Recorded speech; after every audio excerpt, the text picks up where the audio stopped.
வணக்கம் அன்பா, நிகழ்ச்சி மூலமாக உங்களை சந்திப்பதில் பெரும் மகிழ்ச்சி அடைகிறேன். வாழ்க்கையில் வெற்றி பயன் நோக்கி பயணம் செய்து கொண்டீர்கள். இந்த பயன்கள் நிச்சயமாக வெற்றி பெற என் அன்பின் வாழ்த்துக்கள்.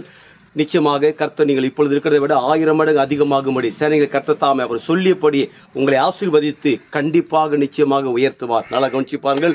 அப்படிப்பட்ட உயர்வுள்ளவர்களாக இருக்கிற நீங்கள், உயர்ந்திருக்க வேண்டிய நீங்கள், வாழ்க்கையில் இருக்கிற எந்த சூழ்நிலைகள், நெருக்கடிகள், பிராபலங்கள், பிரச்சனைகளை குறித்து ஒருபோதும் சோர்ந்து போகாதீங்க, டயர்ட் ஆகாதீங்க. இன்னைக்கு அநேகர் வாழ்க்கையில் ஏதாவது ஒரு நெருக்கடிகள், பிராபலங்கள், பிரச்சனைகள், மன அழுத்தங்கள், சருத்துடைய பிராபலங்கள், இப்படிப்பட்ட ஒரு நெருக்கடிகள், பொருளாதார நெருக்கடிகள், வேலை டிஸ்டர்பன்ஸ், ஊழியத்தில் உண்டான டிஸ்டர்பன்ஸ், இவையெல்லாம் வரும்பொழுது தன் கனவை சுருக்கி விடுகிறார்கள். நான் சொல்கிறேன் பாருங்க, உங்கள் கனவுகளை என்றைக்குமே சுருக்காதீங்க.